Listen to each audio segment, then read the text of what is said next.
गिबियावनो नोंथांमोनखौ आंनि इउटुब चेनेलाव सिगाङावनो बरायग्रोबाय ओमफ्राय आं मोनसे बाहागि सन्मिलन खालामदों थारमाने आलासि जाथि खुरमा लोगो हमलायनाय आरोखि ना ओमफ्राय नैबावहाय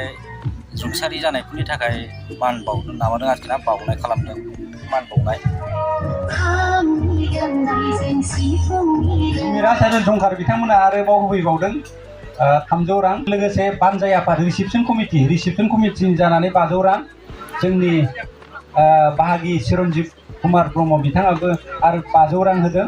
रिसिपसन कमिटिनि जानानै आङो खावलायहरो दासिम मोसानानै थांनाय उदालगुरि गामिनि राङापारा गामिनि मोसागिरि बिथांमोना दाहाथे नैबे रांखौ नाजावफैयो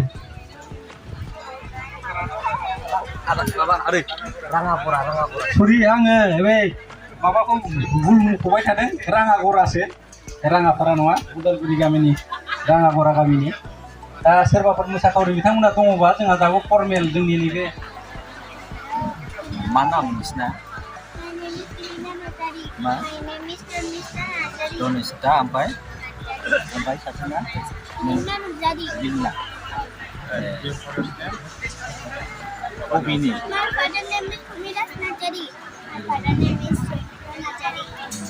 बबेनि नोंसोर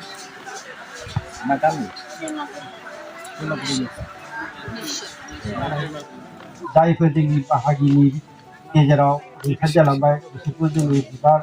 लानानै मान होबाय नैथि हाबाफारि थांबाय आरो दा थामथि हाबाफारियाव दङ जोंहा गेवलां मेल गांसे आर'नाइ होनानै बरायनो थाखाय आं खावलायहरबाय उदालगुरिनिफ्राय लानानै फै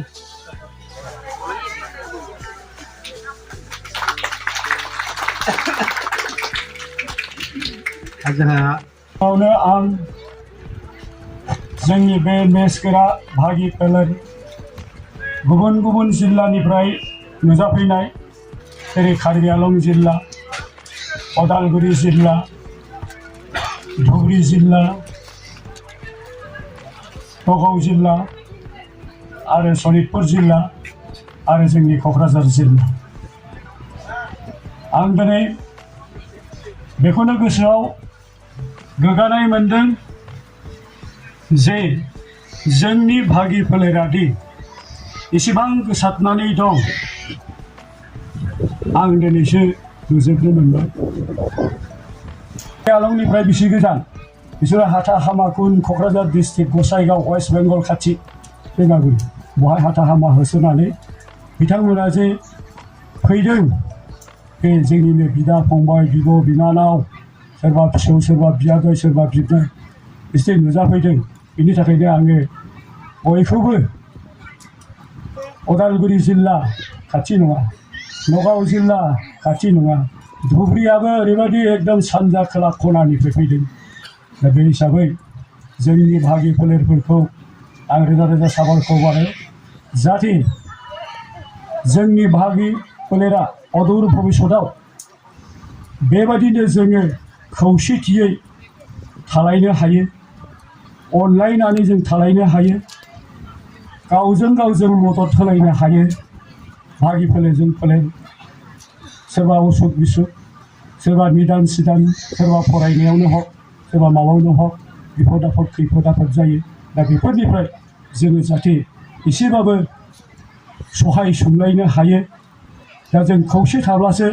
जों बेफोरबायदि मदद बा सहायखौ जों होलायनो हागोन खिन्थु जों जुदि नैबे भागि फोलेर हिसाबै जों सन्मिलन खालामाबा जुथुमाबा सोर बहाय दं मा जायोमोन जों बेफोरखौ मोनथिलाया थांनाय बोसोराव कार्बि आलंआव जादों एप्रिलनि 10 एप्रिल खालिनो जादों बहाय आं नुजाहैनो हादों दा बे नुजाहैनायावनो आङो जोंनि क'क्राझार डिस्ट्रिक्टआव सायख'नायलाय फैगोन बोसोराव क'क्राझार डिस्ट्रिक्टआव खालायनांगौ होननायलाय आंहा गोसो दं भागिफोरखौ जोंनि गामिखौ जोंनि न'खरखौ जोंनि बंस' फोलेरफोरखौ बा जोंनि बंस' फोलेरफ्रा जोंनि बाहागिफोरजों मोजाङै सिनायलायथों बे उद्देश्ययैनो बे थांखि लानानैनो आङो गोसो जानानै आंनि जे बंस' फोलेरफोर दं बिदा फंबाय आंगोनि आंगो रक्त सम्पर्कनि दं आं रावनावबो पारमिसन लायाखै सोङाखै लांजागोन ना लांजाया खुंनो हागोन ना हाया बेवहाय आंनो साहस खालायनानै लाबोदों आं लांगोन गसाइगाव क'क्राझार डिस्ट्रिक्टआव आंनि न'आवनो लांगोन होननानै आं बेखौ लाबोनाय जादों जोबथारनायाव आं दिनै जोंनि दाब दाब जिल्लानिफ्राय नुजाफैनो हानाय जोंनि भागि बिदा फंबाय बिबथै बियादै फिसौ बिमायं बेफोरनिसिम आङो फैगौ बैसागुनि गाहाम हामलायनानै थांनाय बोसोरखौ बिदाय होनानै जाहाथे जोङो बैसागु बोथोरखौ मोजाङै मोजां जों बयबो बाहागिफ्रा आलो गोजोनै फालिलांनो हायो रंजा खुसियै जोङो बैसागु बोथोरखौ जानो हायो बेबायदि आनान गसाइया जों बयनोबो बोर सारस्रिहरथों गोजोन्थों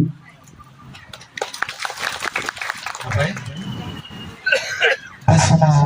हांख्रायजानाय बायदियै जोङो नैबे आदै मुस्रि चिरन्जिब कुमार ब्रह्मनि न'आव दान्दिसे नोंथांमोननि गेजेराव नुजाफैनाय जाबाय आरो मेथाइखौ खननोबो आखायाव लाबाय गोबां भुल जालांनो हागौ बेनि थाखाय सिगाङावनो आङो गंग्लायै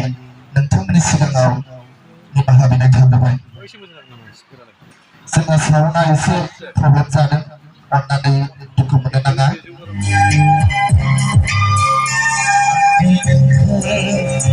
मोजां मोननाया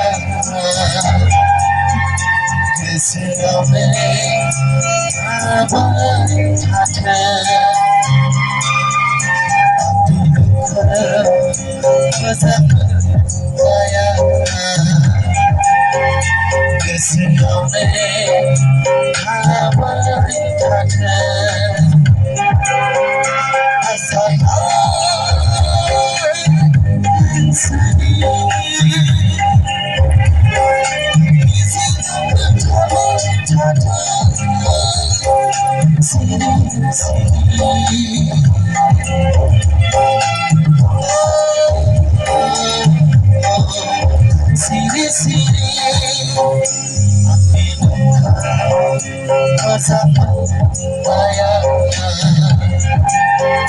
गोसोआवनो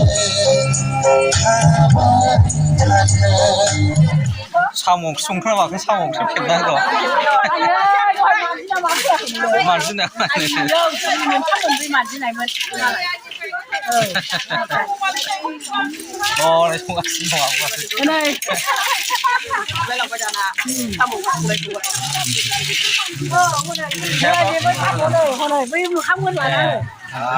सावरा दं माथो साम' सबाय एसे डायलग होदोना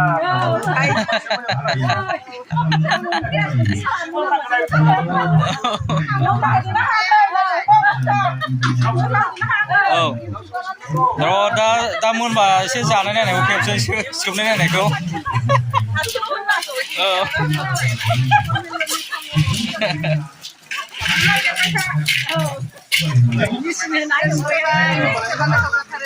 औ नोरसिं होनानै एवबाय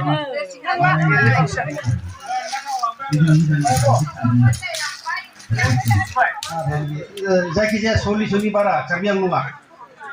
दे क'क्राझारसो हाखाया क'क्राझारजों जाय हक बिनिफ्राय गावबागाव फोलेरनिफ्राय बुंनोसै जेरै आंनो बुंग्रोसै आंनि गुदिया जाहैबाय बैरागि नार्जारि आबौ आंनि आबौआ बैरागि नार्जारि बिनिफ्राय लादों आंनि मुङा सुरेन नार्जारि कार्बि आंलं गामिनि सान्तिपुर अमा एवगासिनो दं नै थैमेनखौ खेबमेन बिउ बिथै औ बिउ बिथैआथ' साइज जागोनलै कालार बा हिट जाखाबाय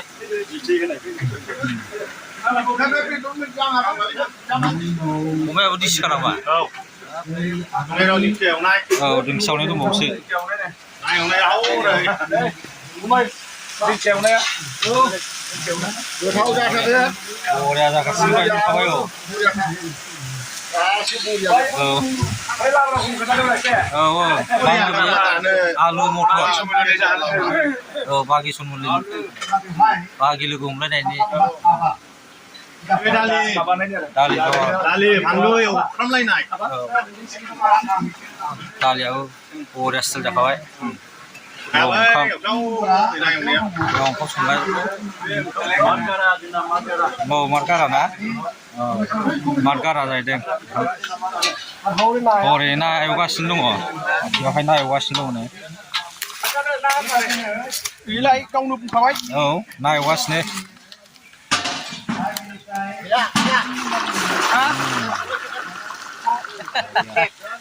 ना एवगासिनो दङ नै ओमफ्राय ओरै ओंखाम संगासिनो दङ माखासे ओमफ्रायहाय प्रग्रामा सोलिगासिनो दङ सिनायथि लालायनाय प्रग्राम सोलिगासिनो दङ ओमफ्राय दहाय मोसानाय ओमफ्राय गान खननाय एसे जाना थांखांबाय ओमफ्राय दा गान खननाय जाबावगोन दे बरिया साखाम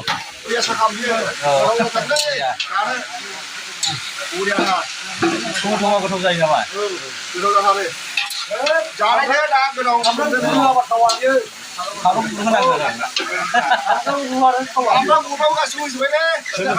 सिन्था खालामनांला जाजोबखाबायनो मोनायावनो साइज नुखाबाय जानो आरो बेदर एवगासिनो दंबाय नै ओमफ्राय ओरै मिटिं जागासिनो दङ आलासि सिनायथि लालायनाय जायनि न'आव बे सनमिलन जादों नै बेयावनो दङ आइया औ दे माबा होनदो एसे सनमिलननि मेसकारा फोलेरनि सनमिलन जादों इथि बार थांबाय दा इथियाव सहैबाय आरो फैगौआव हाब्रु बिलाव लानायनि खोथा रायलायलायदों दा हाब्रु बिलाव लानाया दाबो बुंजाथ'वाखै जायोब्ला नेक्स्टआव जानो हागौ आरो ओमफ्राय दा बाहागिफ्रा गोदान लोगो मोनलायदों माने बिराद गोसोआव मोजां मोनदों आरो रंजानाय फैदों आरो गोसोआव जेनेबा सिनायाबाबो आलासिफोर जाथि खुरमा सिनायलायाबाबो दिनै सिनायलायजोब्बाय बेबायदि गोदान गोदान आलासि लोगो मोनलायलायनायाव बिराद गोजोननाय फैदों आरो उनावहाय जोङो ज' जोंनि आबौनि नामा ओरैनो कालिचरन ब्रह्म सिनायथिलायनाय आरो बे आबौनिनो जोंहा बाहागियाबो जोंनि आफामोना जोबोद मोजां बांद्राय बांद्राय बायदिखौ आं देरसिन आरो नुदों औ मिथिसारबाय आरो नीलमणि दा बबे जायगानिफ्राय फैदों ओमफ्राय ओरैनो फैनायाथ' ओरैनो माबानिफ्राय बेनि गेजेराव बे आंल'निफ्राय दङ जों दिनै नुजाफैनो हानायाहाय ओमफ्राय जोंनि बे आयंनि बारा लालियापारा फिसाला उन्दै हितेश ब्रह्म आलिरभिटा नुजाफैदों मानसिफोरा बेजों आरो जोंहानि बे साइडनिफ्राय जोंहा गेजेरमोन नालाय लहित ब्रह्म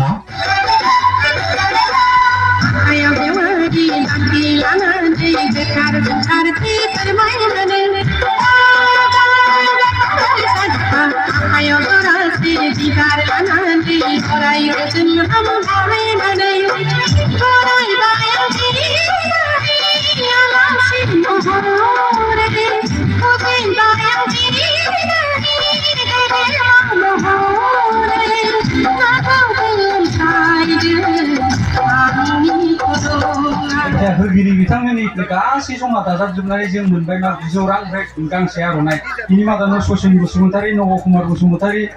आरो जोंहा लालियापारानिफ्राय नामखौ होआखैबाबो 100 रां आरो लोगोसे बुमिराज जंखार आरो लोगोसे राजिब ब्रह्म जयमागुरिनिफ्राय गासै जयै दाजाबना आर'नाइ गांसे आरो 200 रां बिथांखौ आङो गावनि प्राइजखौ नाजावनानै थांनो थाखाय खावलायबाय गोजोन्थों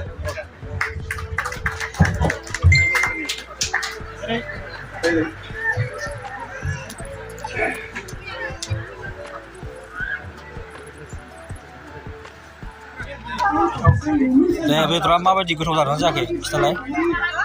लायस'स जायो सानांगौब्रा गोथाव जादों बाहायबोनाय बेफोरनो जाहैबाय ओंखाम जाहोजेनबाय माखासे मिटिं सोलिगासिनो दङ ओमफ्राय हाबा खालामनांगोन न'आव फैथ'बाय आं नै ओमफ्राय मिटिं जागासिनो दङ ओमफ्राय उन्दैफोरखौ ओंखाम जाहोगासिनो दं आरोखि ना जिखुनु जाया प्रग्रामा मोजां जादों आरो ना मानसियाबो 300 350 जनसो दङ